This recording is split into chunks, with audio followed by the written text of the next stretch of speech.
Most people think getting rich is about working harder. They believe wealth belongs to the person who wakes up earlier, sleeps later, takes more jobs, sacrifices more weekends, and pushes through more pain. And yes, effort matters. Discipline matters. Work matters. But effort alone does not make a person rich, because the world does not reward effort equally. Some people work 12 hours a day and stay poor. Some people work 4 hours in the right system and become rich. Some people sacrifice their health for money. Others build machines that produce money while they sleep. This is the brutal truth most people are never taught. Life is not one financial game. Life is several games happening at the same time. And if you are playing the wrong game, even winning can keep you poor. You can win the hard work game and still lose the money game. You can win the salary game and still lose the freedom game. You can win the status game and still lose the power game. This is why so many people feel confused. They are doing what they were told. They are working. They are earning. They are paying bills. They are trying to be responsible. But somehow, real wealth always seems far away. The problem is not that they are lazy. The problem is that they are trapped in the wrong game. Machiavelli understood something about power that applies perfectly to money. He understood that people do not rise because they are good. They rise because they understand the game. They understand incentives. They understand appearances. They understand timing. They understand fear. They understand leverage. They understand that the person who controls the rules has more power than the person who simply obeys them. Money works the same way. The poor are taught to obey money. The middle class are taught to chase money. The rich learn how to command money. And to command money, you must understand the 3 games. Only 3. Not 100 habit. Not endless motivational advice. Not complicated formulas that sound intelligent but change nothing. 3 games. The income game, the asset game, and the power game. If you lose all 3, you remain trapped. If you win the first but ignore the second, you become comfortable but dependent. If you win the second but ignore the third, you become wealthy but vulnerable. But if you learn to play all 3, your financial life changes completely. You stop chasing survival. You start building position. You stop thinking like an employee only. You start thinking like a strategist. You stop asking, how do I make more money? And you begin asking the darker, deeper question. What game am I actually playing? Game number 1. The income game. This is the first game everyone must play. No matter how philosophical we become about wealth, money usually begins with income. You need money coming in. You need cash. You need fuel. You need something to convert into savings, assets, investments, skills, and opportunity. Without income, wealth is only a theory. This is why the first game cannot be skipped, but it must be understood correctly. Most people are trapped in the income game because they mistake it for the entire game. They think if they can just earn more, everything will be solved. A better job, a bigger paycheck, a higher title, a better client, more overtime, more side hustles, more hours, more stress, more money. And at first, this seems logical, because when you have no money, income feels like salvation. When bills are heavy, income feels like freedom. When you are broke, income feels like power. But income is not power. Income is only movement. Money comes in, money goes out. The person who depends only on income is like a kingdom with no walls. Every month, resources arrive. Every month, enemies attack. Rat attacks, debt attacks, bills attack, food attacks, taxes attack, subscriptions attack, lifestyle attacks, family pressure attacks, emergencies attack, and by the end of the month, the kingdom looks empty again, so the person says, I need more income, and sometimes they do. But if the structure does not change, more income only creates a larger battlefield. A person earning $3,000 a month can be broke. A person earning $10,000 a month can also be broke. The numbers change. The pattern remains. This is the first brutal lesson of the income game. More income does not automatically create wealth. It only gives you more material to either build with or waste. The rich understand income as raw material. The poor often see income as survival. The middle class often see income as lifestyle. The rich see income as ammunition. Every paycheck is not the finish line. It is the beginning of a dollar enters their life, and they immediately ask, where should this dollar be positioned? Should it buy time? Should it buy skill? Should it buy an asset? Should it reduce debt? Should it strengthen cash reserves? Should it open a door? Should it increase leverage? This is how strategists think. Money is not just something to spend. Money is something to deploy. In Machiavelli's world, A prince who receives soldiers and wastes them on parades is a fool. A prince who uses soldiers to secure territory is dangerous. Your income is your army. Most people march that army directly into restaurants, cars, clothes, phones, entertainment, status, and temporary pleasure. Then they wonder why they have no soldiers left when the real war begins. The income game is not about hating pleasure. It is about hierarchy: survival first, stability second, assets third, status last. Most people reverse the order. They buy status before stability. They buy comfort before assets. They buy appearance before freedom. And this is why the income game destroys them. They are not poor only because they earn too little. They are poor because every dollar already has an enemy waiting for it. The first strategy in the income game is to increase earning power. Not by begging, not by hoping, not by waiting for someone to notice you, but by becoming harder to ignore. You must understand that the market does not pay you based on how tired you are. The market pays based on value, scarcity, leverage, and negotiation. This is brutal, but useful. If your skill is common, your income will be pressured downward. If your output is easy to replace, your income will be controlled by others. If your work creates little measurable value, you will have little negotiating power. So the first move is skill, not random skill, not fashionable skill, not something you learn only because the internet told you it is popular. A useful skill, a scarce skill, a skill connected to money, sales, technology, operations, leadership, media, code, persuasion, finance, systems, or distribution. The closer your skill is to revenue, the more powerful it becomes. A person who can directly help a business make money, save money, or reduce risk is harder to ignore. This is why persuasion is powerful. This is why sales is powerful. This is why copywriting is powerful. This is why finance is powerful. This is why coding is powerful. This is why management is powerful. This is why content and distribution are powerful. They connect to movement of money. Machiavelli would say you must study where power actually flows, not where people pretend it flows. In money, power flows toward those who control attention, trust, distribution, capital, technology, systems, and decisions. So if you want to win the income game, stop asking only, what job can I get? Ask, what valuable problem can I solve better than most people? Then ask, who has money and urgently needs this problem solved? Then ask, how do I position myself so they see me as the solution? That is income strategy, not just working hard, positioning yourself near money. The second strategy is to stop selling time as cheaply as possible. Most people sell hours, but hours are limited. There are only 24 in a day, and most of them cannot be sold without destroying your body. If your income depends only on hours, your ceiling is close. To raise income, you must increase the value of the hour, or escape the hour. At first, you increase the value of the hour through skill, then through negotiation, then through specialization, then through reputation, then through leverage. An ordinary worker is paid for time. A skilled worker is paid for ability. An expert is paid for judgment. A leader is paid for decisions. An owner is paid for systems. The income game is about climbing from time to value. Most people stay stuck because they never stop being paid only for presence. They show up, they wait, they obey, they complete tasks. Then they go home, but they never ask the strategic question. How do I become more valuable per unit of time? This question matters more than motivation. Because if you double your value per hour, you change your life faster than by simply doubling your exhaustion. The third strategy is to keep your lifestyle behind your income. This is simple, but extremely difficult. Because once income rises, ego wakes up. You want proof. You want comfort. You want to show that you are no longer who you used to be. You want the better apartment, the better phone, the better clothes, the better car, the better restaurants, and society encourages it. The world rewards visible spending. It rarely applauds invisible discipline. No one claps when you quietly invest. No one praises you for not buying something. No one sees the debt you avoid. No one celebrates the emergency fund you built. But these invisible moves are moves that create freedom. Machiavelli would understand this clearly. A wise ruler does not spend the treasury to impress the crowd if doing so leaves the city defenseless. But most people do exactly that. They spend their treasury to impress people who will not save them when the walls fall. So the income game has one commandment. Increase income, but do not let lifestyle consume the increase. The gap between income and lifestyle is where wealth is. If your income rises and your lifestyle rises equally, you have gained comfort but not power.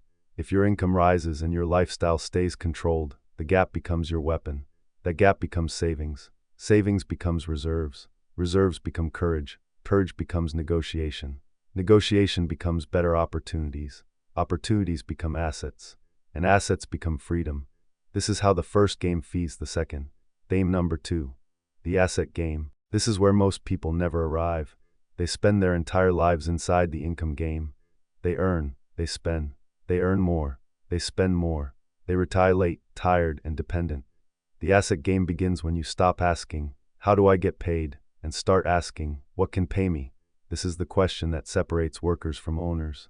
Not morally, not spiritually, strategically. The worker sells effort. The owner owns a system that captures value. The worker is paid after. The owner is paid because something is owned. That something may be a business, a property, a stock, a brand, a machine, a piece of software, a digital product, a patent, a license, a channel, a reputation, a network, an audience, a process, the portfolio. An asset is anything that has the potential to create value beyond your immediate labor. This is the center of the second game. Most people want money. The rich want assets, because money without assets leaks away. But assets can create more money. Money is a tool, assets are machines.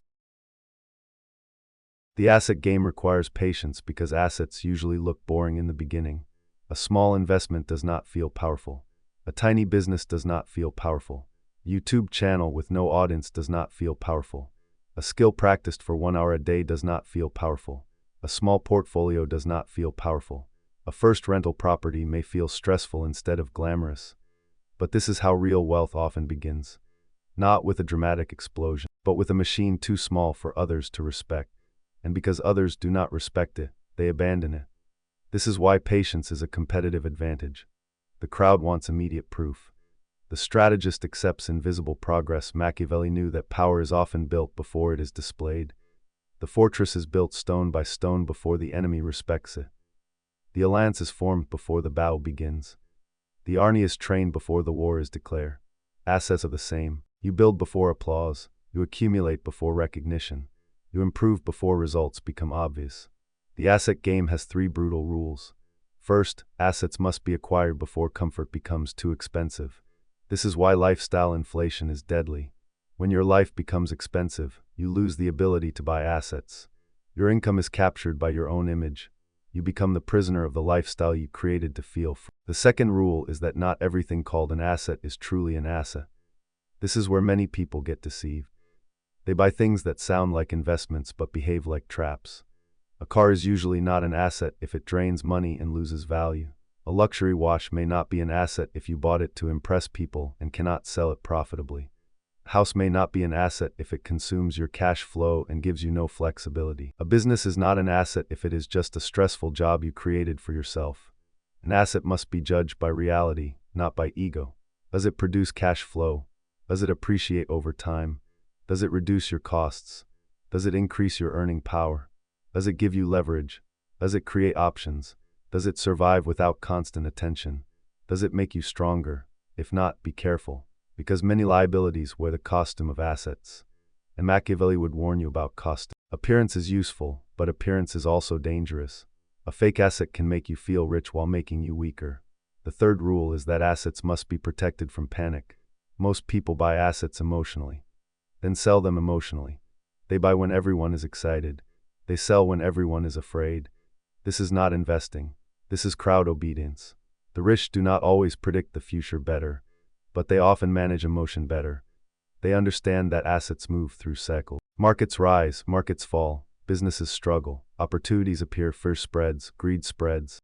The crowd becomes euphoric, and the crowd becomes terrified. If you obey the crowd, you will usually arrive late. Machiavelli would not advise a prince to let the crowd control his strategy. A ruler must listen, observe, and understand public emotion. But he must not be ruled by it. The same applies to wealth. You must understand fear, but you must not become fear. You must understand greed, but you must not become greed. The asset game rewards those who can think longer than the... This does not mean never selling. It means selling because of strategy, not panic. It means buying because of value, not hype. It means knowing what you own. It means knowing why you own it. It means knowing what would make you change your mind. Most people cannot answer these questions. They buy because someone said it was smart. They sell because someone said it was dangerous. They are not investors. They are passengers.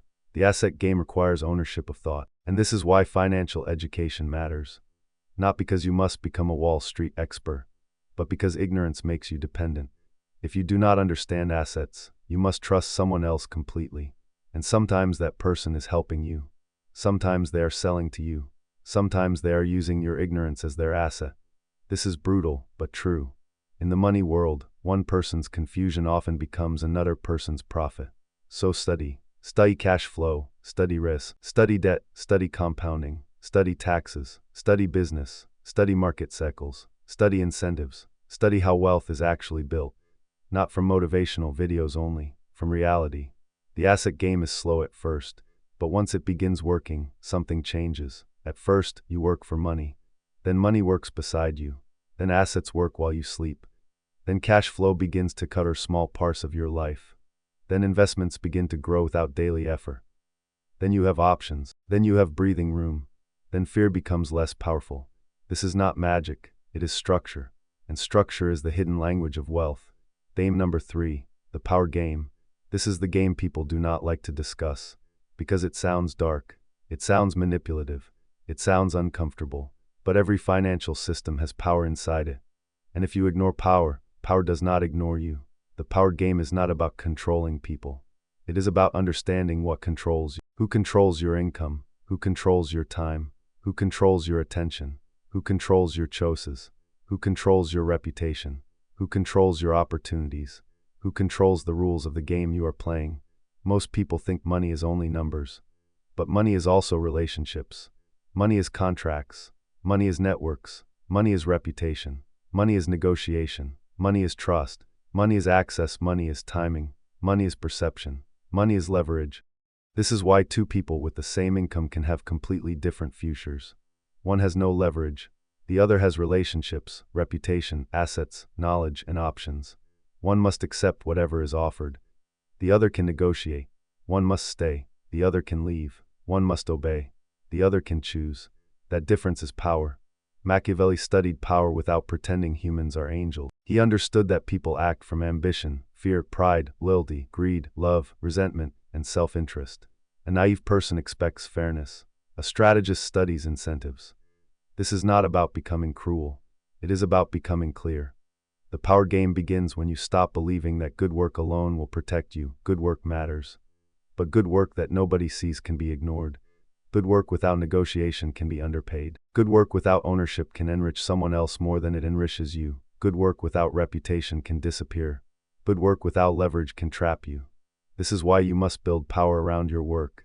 Power comes from 5 things: skill, capital, network, reputation, and options. Skill makes you useful. Capital makes you stable. Network gives you access. Reputation creates trust. Options give you freedom. If you have skill but no capital, you are useful but vulnerable. If you have capital but no skill, you may waste it. If you have skill and capital but no network, opportunities may never reach you.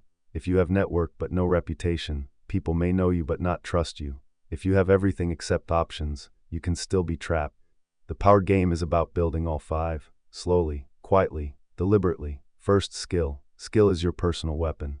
It cannot easily be taken from you. If you know how to sell, build, code, lead, negotiate, analyze, design, communicate, or distribute, you carry value inside yourself.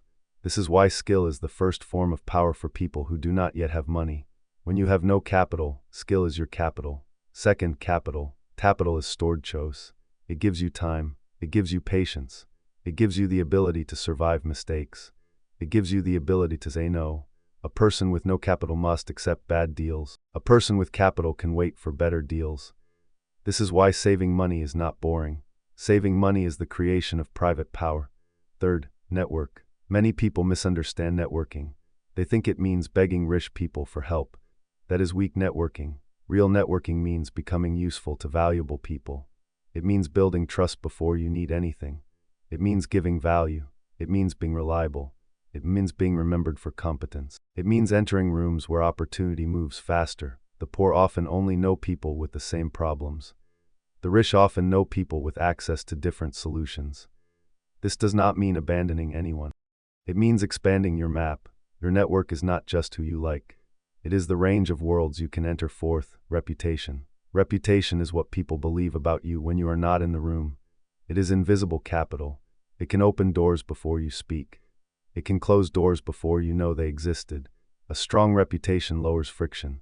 People trust you faster. They recommend you faster. They take risks on you faster. They offer you opportunities faster. But reputation is built slowly and lost quickly. Machiavelli knew the importance of appearance. Not fake appearance, strategic appearance. You must be seen as competent, reliable, useful, controlled, hard to manipulate, easy to respect. A person who is emotional, unreliable, desperate, and undisciplined loses power even if they are talented. Because power is not only what you can do, power is what others believe you can be trusted with. Fifth, options. Options are the final form of power. A person with options is difficult to control. A person without options can be pressured. This is true in jobs, business, relationships, negotiation, investing, life. If you have only one employer, one client, one skill, one income stream, one platform, one opportunity, you are fragile. You may feel stable, but you are dependent. The power game requires you to quietly create alternatives. Another skill, another source of income, another relationship, another platform, another investment, another market, another way to survive. Not because you are paranoid, because reality changes. Companies collapse, markets shift, technology replaces tasks, people betray, platforms change rules, governments change laws, economies slow down, health can fail, families can need help. Life does not ask permission before attacking your plans, so you need options. In Machiavellian finance, options are not luxury, they are defense, and defense is wealth. This is why the third game matters. The income game gives you fuel. The asset game gives you machinery. The power game gives you protection. Without power, income can be taken. Without power, assets can be mismanaged. Without power, opportunities can pass you by. Without power, you may become rich on paper but weak in reality. The rich often understand this instinctively. They protect relationships. They protect reputation. They protect information. They protect cash flow. They protect legal structures. They protect their time. They protect their privacy. They protect their ability to move. The poor often expose everything. They expose their plans too early. They expose their desperation. They expose their spending. They expose their emotional weaknesses. They expose their lack of options. And the world responds accordingly. This is not fair, but it is real. Machiavelli's brutal gift was not kindness. It was clarity. He did not describe a world as it should be. He described the world as it often is, and in money, clarity is worth more than comfort. So how do you use these three games together? First, win enough of the income game to create a gap. Earn more. Spend less than you earn. Increase your value. Move closer to money. Stop selling your time too cheaply. Do not let lifestyle eat your progress. Second, use the gap to enter the asset game. Buy or build assets. Study ownership. Learn the difference between real assets, expensive illusion. Let time compound. Do not panic with the crowd. Do not chase every trend. Build machines, not just paychecks. Third, build the power game around everything. Grow your skills. Protect your capital. Expand your network. Build your reputation. Create options. Learn negotiation. Understand incentives. Control your image. Move quietly. Stay hard to manipulate. This is the path. Income, assets, power. Most people only play the first game. They chase income until they're exhausted. Some people discover the second game. They buy assets and begin to build wealth. But the truly dangerous people play all three. They earn strategically. They own patiently. They move with power. And over time, they become difficult to compete with. Because their money is not just money. It is supported by skill, protected by reserves, multiplied by assets, expanded by networks, strengthened by reputation, defended by options. This is why wealth becomes easier after a certain, not because rich people magically work harder, but because the structure begins to support itself. Money attracts opportunity, reputation attracts trust, capital attracts deals, assets create cash flow, networks create information, options reduce fear, and when fear is reduced, strategy improves. This is the hidden compound effect of power. The poor often make decisions under pressure. The rich try to create enough structure that they can make decisions from position. Pressure makes you reactive. Position makes you strategic. If you want to get rich, stop worshiping struggle. Struggle may build character, but structure builds wealth. You do not need to play every game. You do not need to chase every trend. You do not need to start every business. You do not need to invest in every opportunity. You need to master the three games that matter: income, assets, power. Every financial decision should be judged by these questions. Does this increase my income power? Does this help me acquire or build assets? Does this increase my long-term power, options, reputation, skill, or control? If the answer is no to all three, be careful. It may be entertainment. It may be comfort. It may be status. It may be distraction. And there is a place for pleasure in life. But pleasure must not become your ruler. A prince who is ruled by pleasure loses the kingdom. A person ruled by consumption loses their future. So be strategic. Earn like a professional. Invest like an owner. Move like a ruler. Do not reveal every plan. Do not spend every dollar. Do not chase every shiny opportunity. Do not confuse attention with success. Do not confuse income with wealth. Do not confuse comfort with freedom. Do not confuse being busy with building power. The world will keep rewarding appearances. But beneath the surface, the real game continues. Assets continue compounding. Reputations continue forming. Networks continue moving. Skills continue separating people. Capital continues flowing toward those who understand it. And time continues exposing every weak structure. So ask yourself honestly, which game are you playing right now? Are you only working for income? Are you converting income into assets? Are you building power around your money? Are you becoming more free, or only more tired? Are you building a life that depends on constant effort, or a structure that can survive your absence? Are you spending to be seen, or building to be untouchable? The answer matters, because every year you spend in the wrong game has a cost, not only money, time, energy, confidence, opportunity, freedom. But the moment you understand the games, you can begin again. You can start where you are. You can increase income. You can create a gap. You can buy your first asset. You can build your first system. You can learn your first high-value skill. You can save your first reserve. You can create your first option. You can become less dependent than you were yesterday. And that is how power begins. Not all at once, not dramatically, but quietly, one decision at a time, $1 at a time, one asset at a time, one skill at a time, one relationship at a time, one option at a time. This is how the invisible kingdom is built. The outside world may not notice at first. Let them ignore you. Let them underestimate you. Let them think nothing is happening. Because while they are chasing noise, you are building structure. While they are chasing income, you are converting it. While they are chasing status, you are buying freedom. While they are reacting to life, you are designing position. And one day, the difference becomes impossible to hide. You are no longer desperate. You are no longer easily pressured. You are no longer owned by one paycheck. You are no longer addicted to looking rich. You are no longer waiting for permission. You have income. You have assets. You have power. And that is when money changes meaning. It is no longer just something you earn. It becomes something you command. That is the brutal strategy. That is the Machiavellian path. And those are the only three games you need to play to get rich.